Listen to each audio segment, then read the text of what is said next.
What is up, guys?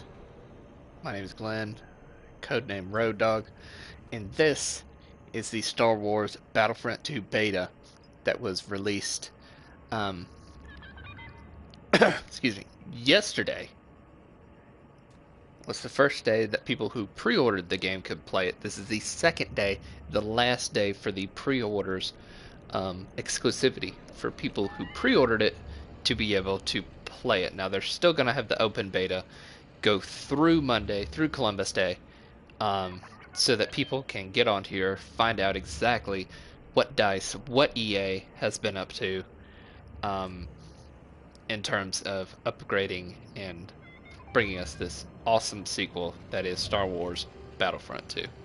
So I just want to quickly run through exactly what is on here, and obviously this is going to look completely different when the game comes out. Again, this is just the beta.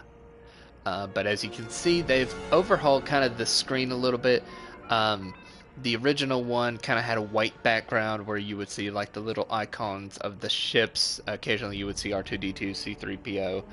I think you may even see like the feet of an AT-AT and an AT-ST walk by. This one actually looks like it is taking place on the Death Star or an Imperial Star Destroyer. What they utilize are a lot of dark colors. They're going to utilize a lot of kind of hologram images and stuff like that. So it looks like that's going to be the theme for this one, whereas the other one was kind of, they had a lot of light colors. They had a lot of white and stuff like that. But anyway, as you can see, what's along the top, there's the home button, which basically gives you info on what's coming up with the games, the updates, as far as star cards. I'll get to star cards in a little bit. But then you have the play button, which this just looks awesome. I mean, the graphics look a lot like the plans for the Death Star that were in Episode 4 and in Rogue One, where you saw just the basic black and white on there. So basically, you start off with the campaign, which is, I mean, pretty self-explanatory right there. You're going to be fighting for the Empire as Commander Iden Versio, leader of the Special Forces Unit Inferno Squad. This takes place after Return of the Jedi, immediately after Return of the Jedi, like within the ending 5 or 10 minutes of the movie is where this starts off. Basically, if you don't want to listen to any spoilers, I mean, it's not something that you're going to find out in the game regardless within the next 20 minutes of playing the game. But if you don't want any spoilers, go ahead and fast forward now. Okay, so I'm about to reveal a spoiler. Basically, they're going to discover that the Emperor is dead. Iden Versio is going to watch the destruction of the second Death Star on Endor as she is battling the rebels. Her father is, I believe, an admiral commanding his own Star Destroyer, and he receives a visitor on his ship, which is one of the Emperor's messengers, which just basically has like a very black, dark, or highly reflective helmet. And then when it comes closer to him, as you can watch in the video, it reveals the Emperor's face. Now, they know the Emperor is dead. I mean, her father, who is the commander, or who is the admiral, told her the Emperor is dead. So they know this is revealing his last orders for the Emperor. So basically, you're taking on the campaign role. You're fighting for the Empire. You're trying to avenge the death of the Emperor. And I'm going to love it because, I mean, I personally, I like, not exactly what they stand for, but I like them in terms of they don't talk about them that much. I mean, they did in a sense with the prequels. I mean, they kind of showed exactly, where it came from, the ideology and everything. But in this game, you are really going to see, I mean, you're going to see planets that the Empire has under their control, with people, with families, with kids in the streets, with the Empire's banners, going, where everything is going great. Everything is perfect for them. And so they're viewing the rebels as basically terrorists. I mean, they are, trying to overthrow something that is theirs, that is working out, great for them. That they think it's an honor to work with the Empire. Um, so anyway, I'll just stop there because I can keep going with that. But that is going to be the single player campaign, and of course, there's discussions as to how long it'll be and things like that. But I mean, the nitty gritty of it, 75% of the game, in my view, is going to be multiplayer, which is our next category. Um, anyway, you're going to have some of the. Let me just go into here real quick. So you're going to have 5 different types of scenarios, and this could change with the expansions, with the DLCs and stuff like that. But the first one is basically the Galactic Assault. I mean, that's basic 40 player, 20 on 20. You know, just balls against the wall, just going at it. So anybody who played the first Battlefront knows what that is. Starfighter Assault, I mean, that's pretty self-explanatory. I mean, you're fighting iconic starfighters. And I'll give my opinions about the beta in a little bit, and I'll even show y'all exactly, some of the different types of it. I can't select it, but as you can see above it, Heroes versus Villains, which is, I think, one that they had in the first Battlefront game. I'm not entirely sure. I can't remember off the top of my head. But it's not something that I played a lot. But from what I understand, they're going to have like almost triple the amount of vehicles, triple the amount of heroes that you can play in this game. I mean, you can play as Darth Maul, you can play as Rey, Kylo Ren's my personal favorite. You can play as Yoda, Han Solo, Luke Skywalker, Darth Vader. So, and I can imagine later with, expansions and DLCs that they would, I believe, and I would probably be correct in assuming that they're going to expand that. Strike, basically you have a set of objectives, probably, I mean, not like capture the flag type thing, but where it's like, hold this position. And things like that. And then at the bottom, Blast, pure infantry combat. It's 10 on 10. I mean, you don't have vehicles, you don't have starships, and things like that. So it's going to be a lot more compact, but it's going to be a lot more. The maps are going to be a lot smaller. The fighting is going to be a lot more tighter. You're going to have a lot more choke points. You're going to have a lot more funnel points as well, where you see a lot of people just throwing grenades, throwing smoke bombs if they have them in the game, throwing some seismic charges, just whatever they can. So you're going to see a lot of that into the game. Anyway, that's then you also have the arcade. The arcade is new to Battlefront 2, which that is going to be really cool as well. So basically, you can do either 1 or 2 players, split screen. Basically, you're going to be fighting against AI troopers, and you can earn rewards that you can use in the multiplayer, portion of the game. So we'll be taking a look at that as well. On the collection, basically, you're looking at your classes. So if anybody has ever played Battlefield 3, Battlefield 4, you are aware of the different classes. Now, the different classes is different to if you haven't played those games. If you haven't played Battlefield or Battlefield 3, Battlefield 4, then you may not be as accustomed to this. So the people who played Battlefront and are transitioning to this game that haven't played it, that have played EA and DICE games like Battlefield 3 and 4, this is nothing new to them. Your basic assault, I mean, it's just it's basic troopers in there. You can actually change the emote in there to where you can go, put like a face palm, the force choker, You can do Roger, Roger. Roger, Roger. And then the actual victory pose. The victory pose is when your character is selected for an MVP position, which at the end of when we play one of the um, at the end of when we play one of the rounds that you'll see. So basically, it's how will your character look on there? Will he just have that kind of exaggerated pose? Will he have that running towards you pose, or will he have kind of the more thoughtful pose? Those two are obviously, because of the beta, a lot of them are going to be kind of out there.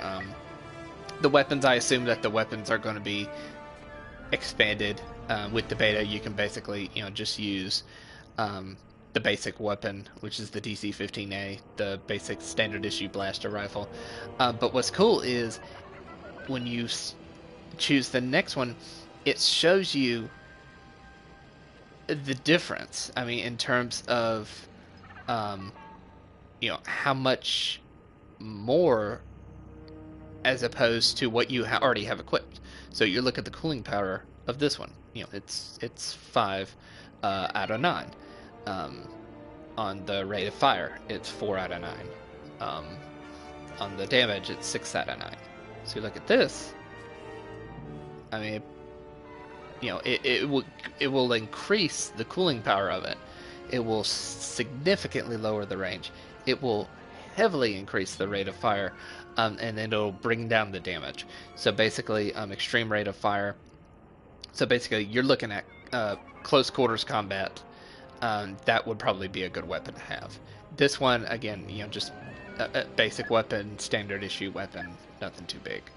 The heavy is going to be, you're going to have the heavier weapons, the ones that are going to take a little bit longer in terms of how they get started, how quickly they get out there and get into action, the rate of fire, and as I'll show you in one of the games, the amount of they don't have clips, but they get overheated quickly, so you have to expel the heat in them, and it affects how all the weapons, the heating elements and things like that happens.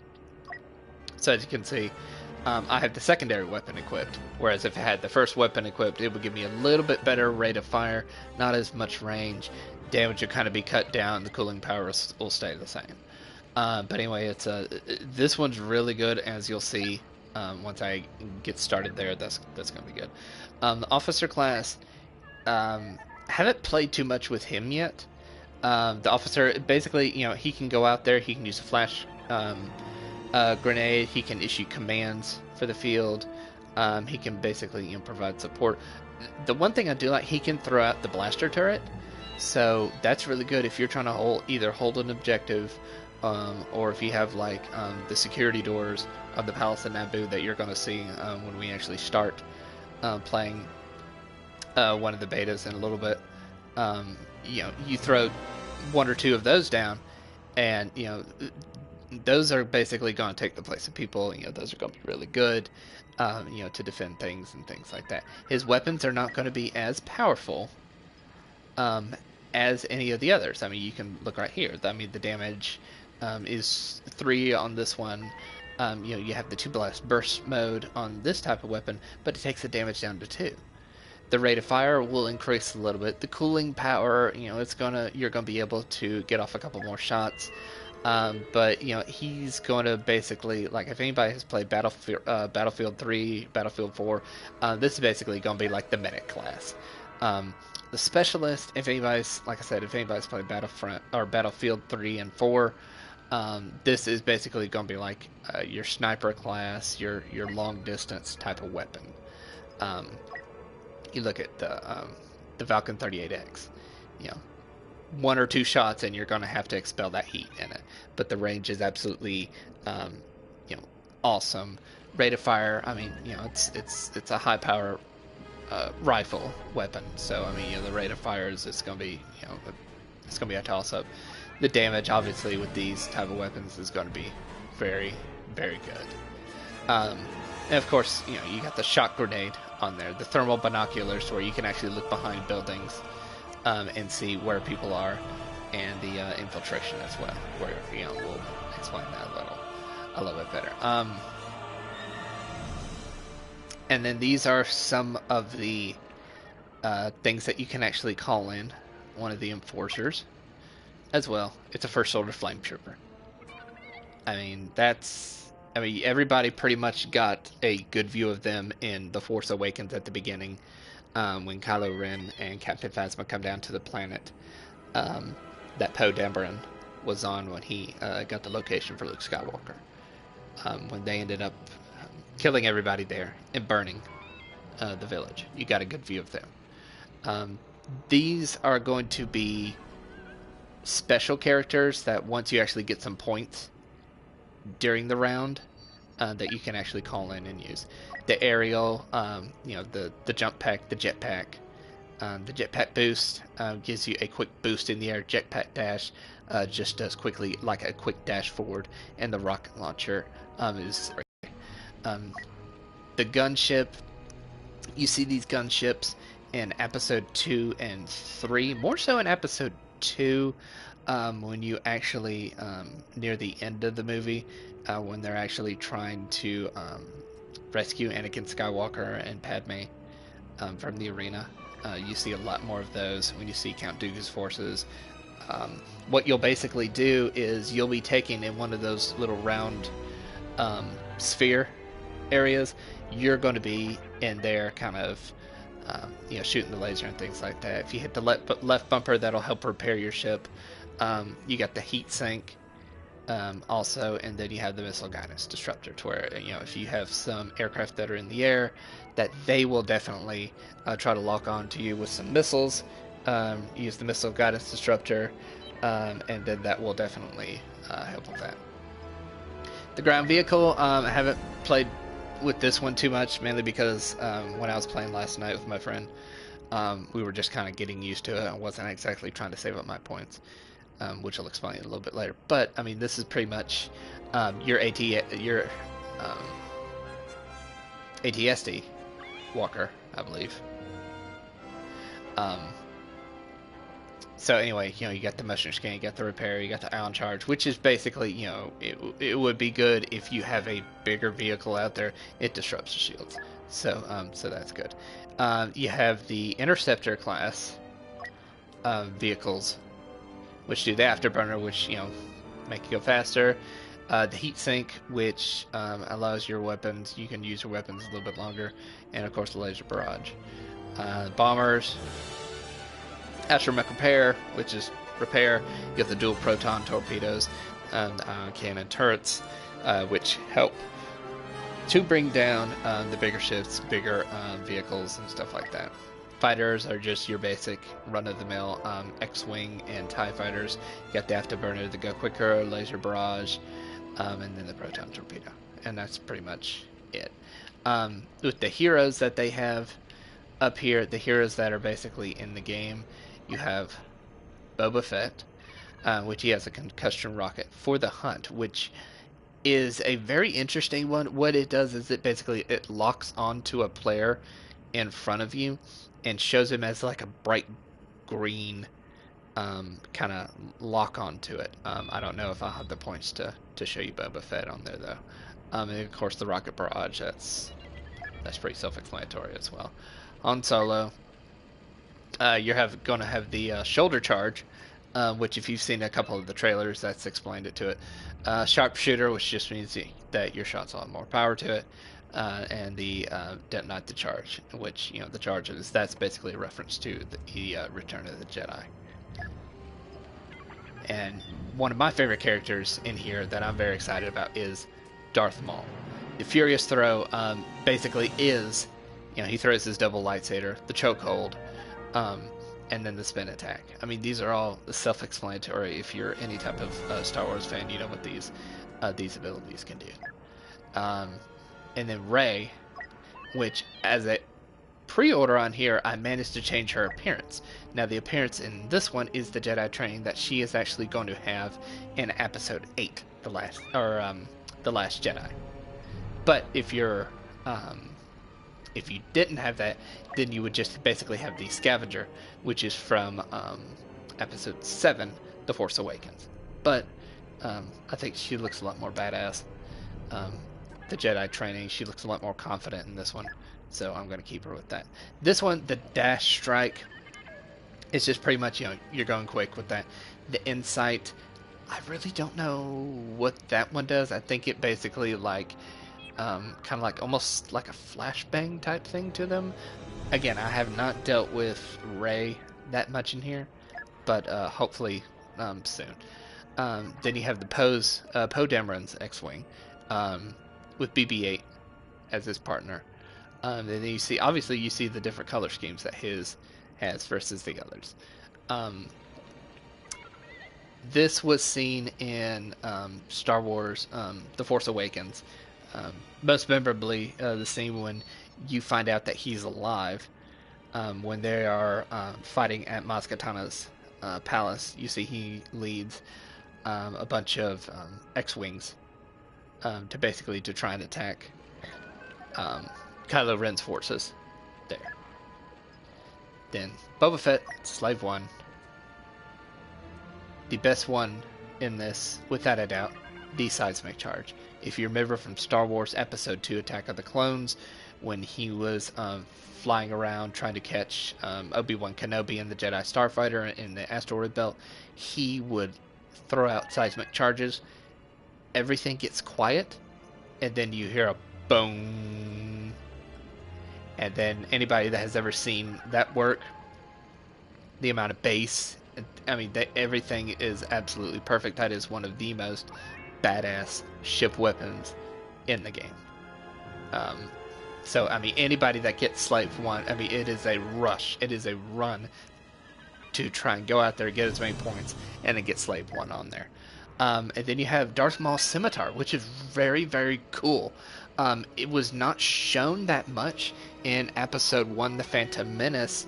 It was actually shown, I think, only maybe once or twice when he actually landed on Tatooine. The biggest benefit of this is that you have a stealth drive, which is basically, if there are any also Star Trek fans out there, a cloaking device. Basically, is that your ship will cloak, but the question is, I don't know if you're able to fire while cloaked or not. And then, of course, you have Han Solo's Millennium Falcon. This is the original Millennium Falcon. This is not the Millennium Falcon from The Force Awakens. This is the Millennium Falcon from Episode 4, 5, and 6, as you can see by the radar up there. The afterburner, pretty much special modifications, is pretty self-explanatory. The dual concussion missiles is pretty self-explanatory as well. The career, it'll basically show you, how many milestones you have, your rank, the troopers. Like I said, anybody that has played Battlefield 3, Battlefield 4, knows that that this is kind of like the rewards, as you're unlocking rewards, basically, where it's telling you, yeah, hey, you got to defeat 50 enemies using heavy rifles on any multiplayer map. As you can see, I've done 9 out of 50 right now, and you do it, you get 300 credits, and then another one will pop up. You get heavy trooper and planning. I played as a heavy trooper for 10 minutes. I haven't claimed the reward, so we'll claim the reward. And boom, that was 100 credits right there. So that gives you more credits to spend toward whatever you want in the game. Take command. You can play as officer trooper for 10 minutes. Like I said, I haven't used the one that well. 50 enemies using officer pistols. Me personally, I feel that an assault heavy trooper type person take aim. The long blasters, the snipers, and stuff like that. I mean, it's really all the type of player you are, and type of playing style that you play at as well. But anyway, there's another one that I haven't claimed, but you got that. That's another 100 credits. Plays all 3 Starfighter classes for 10 minutes. Interceptor, Ace, and it's just There's a whole bunch of different ones. It basically is, I mean, they're trying to push you to play as all of them and not just stick with one class, which is, what I need to do. I need to start playing all of them. Me personally, I kind of default to the assault or heavy classes. Um, just another reward I forgot to cash in. And this one's pretty self-explanatory as well. You just defeat 100 enemies on any multiplayer map, 66 out of 100, and then boom, you get 500 credits for that right there. Never doubted you, 250 enemies, which I would imagine I would get that at least before the beta's over. And then the arcade, which I'm going to try tonight as well. I've never done the arcade.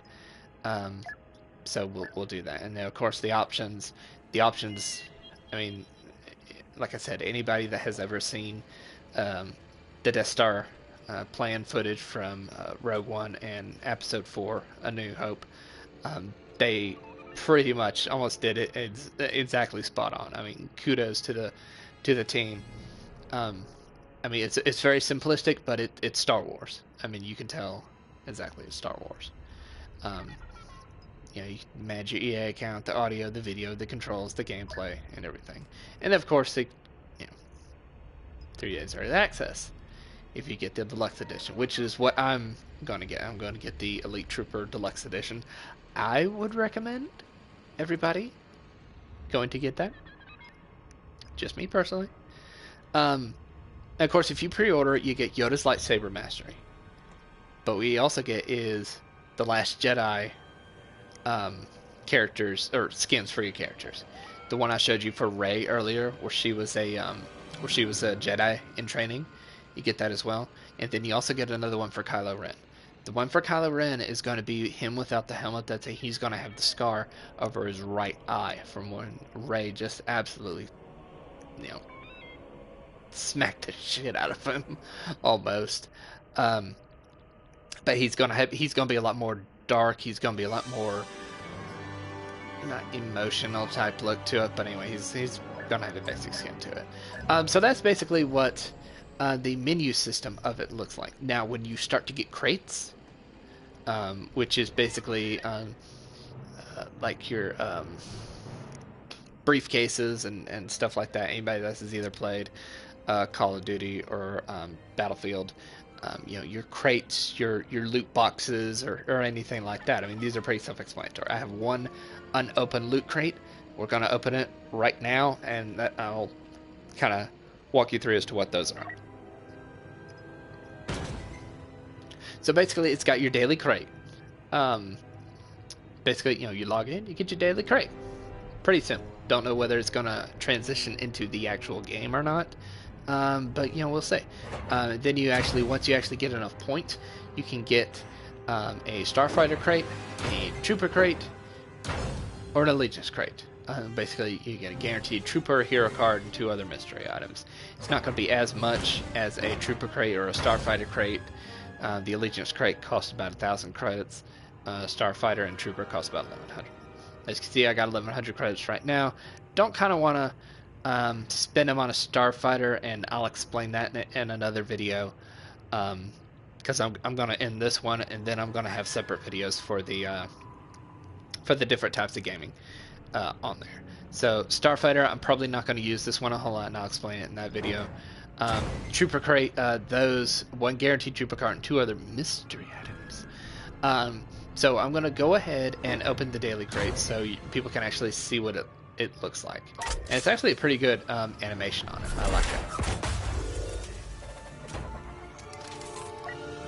So what you can do is you can inspect each one of these and open them individually, or you can reveal all of them. Let's just go ahead and reveal all. Alright, so for Han Solo, you get an all-in, which means each defeat with a shoulder charge tackle will reduce the recharge time before the ability can be used again. Basically, you get a 30% reduction before it can be used again, which is really cool. If you're a character that does a lot of damage, that gets Han Solo a lot, then yeah, this is something that you're gonna want. The crafting parts, use it to craft and upgrade star cards from the collection menus. This sounds like something that's going to be more in use in the actual game when it comes out. in November rather than the beta. The reduced recoil is basic common weapon modifier. Um, so. So anyway, that was the release for that.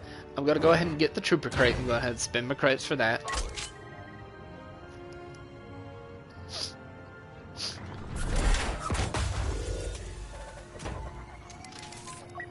Alright, so let's see what we got. Alright, so for the Heavy class, which is one of the classes I usually do, you get an uncommon star card. Which the little icons on the top of the card, you're going to have 4, and they basically tell you the rarity of it. If you have 1, then it's just, you know, your basic, kind of like a bronze card. It goes all the way up to 4, which, I mean, in Call of Duty or Battlefield would be considered a gold card or a platinum card. This one's kind of an uncommon star card. Anyway, manually detonated explosive device. The blast radius is increased 5.25%. So it's cool. The Brawler. Defeating enemy in melee combat, your abilities refresh and you gain a small amount of health, which is good. If you're a Brawler, if you go into a lot of melee combat, I really tried not to get in a situation where I can get that close to another character. If I'm that close to another character, then to me personally, that means I've done something wrong, because I want to make sure that they stay as far away from me as possible. And the fighter, this is one of the good ones. The reduce the overheat cooldown. You're going to have the overheat cooldown reduction multiplier, which just basically means you're going to be able to fire your weapons a lot more, because you're going to have, like, it's going to build up a lot less. So we're going to quickly go ahead and equip that, and that'll I'll show you how that's done. But then you're also going to have the repair systems as well. So the boost cards. So we're going to go ahead and repair that, the cooling system. So basically, that means that you can't have another card on there until you reach level 5 for the TIE Fighter, which means you're only going to be able to select one. I've currently selected the cooling systems because I like to be able to get a lot more rounds, a lot more laser fire out for that. This one reduces the delay before health regeneration begins on there. Again, this is just, it's a crapshoot. It really depends on how, you know, people's play style is. Because, you know, if one person, you know, plays one way, I play a different way. My view is, you know, if I'm damaged as a starfighter, then they're probably almost already locked onto me. I'm not going to have that much time left. So, which means I would much rather be able to get more rounds off, more laser shots off, than to have better health. But of course, I hear the other side of the argument, which is basically, you know, if you don't have a strong ship, you're going to be dying as, you know, to about twice as much. So, again, it's really dependent upon, you know, the type of fighting styles you have and things like that. So. But anyway, that is the menu system for Star Wars Battlefront 2 Beta that is currently out now. And I believe tomorrow is the open beta. Everybody will be able to get their paws on this and be able to play until the end of Monday, Columbus Day. And then once that's over, the long wait begins until Star Wars Battlefront 2 comes out on the PlayStation 4, PC, and Xbox One. So anyway, I hope you enjoyed this video. Just a few moments. Gonna get a drink of water real quick. But then once I get that video started, then the first one we are going to do, we are going to try the arcade mode. I have not tried the arcade mode, so that will be an experience. Y'all will be seeing it with me as it happens. So my expressions on here, again, this is intended for people age 18 or older. If I do curse unexpectedly, I will go ahead and apologize. But again, this is designed for people 18 years of age and older. But again, I'm going to go ahead and sign off. This was the menu system for the Star Wars Battlefront beta. And again, comparing to the first Battlefront, so well done. So I guess I'm gonna I'm gonna give my little review on it. Definitely so much done, so much you can do on here. I like the fact that that they've divided it into classes instead of just the rebels and the Empire. The fact that there's different classes. Again, I like the fact that EA and DICE managed to mold that into there. They brought that in for Battlefield. And then you have, of course, the different heroes that you can modify to your heart's desire. You have the other two as well. You have the gunship, and then you have the other aerial fighters as well. I like the fact that there are so many customizable options in terms of weapons, in terms of anything that you can go and modify. Like, for example, like on the CR2. I don't Do I have enough? No. No, I don't have enough to actually craft it yet. As you can see, I don't have enough yet. But you can modify the weapon by hitting square. And, if you have enough, you can add an ion shot to it. You can add night vision, the reduced recoil, which will go ahead and, just equip on it. I don't have the weapon, but hey, I mean, shoot, might as well equip it. But, it's bringing in the Battlefield 3 and 4 experience into the Star Wars, which makes it so much more of a military, just truly bringing it, making it more in depth and making the game yours, versus, oh, here's the characters, go out there, have at it. This is, you get to create your own different style of play, your own different weapon, the way you feel comfortable. So anyway, I hope y'all liked it. My call sign is Road Dog on here. I'm Road Dog 1447 on my PlayStation 4. I try to get on at least once a day as soon as I get off of work. But again, I am going to go get a quick drink of water, and then I'm going to be on in a few minutes, and then we will start the arcade mode. So again, I hope y'all like it. I hope this basically answers any questions. I mean, I apologize if it was too long, but I hope this answers any questions that people have, as far as the menu settings, as far as how much, is already expanded. I mean, you look at just the difference between Battlefield 1 and 2. I mean, even if it's just the beta, the fact that if it's just this much, I'm already happy with it. I'm already happy. There's going to be a couple different things that I will criticize about it. But again, it's a beta. There's chance for change. And they are going to change some things. But again, Road Dog 1447 on my PlayStation 4. My friends, I hope y'all like the video. Let me know what you think. And this should be up on my Facebook a little bit later. So thank you all so much for listening. And I should have the next video up, if not tonight, then I will definitely do it tomorrow.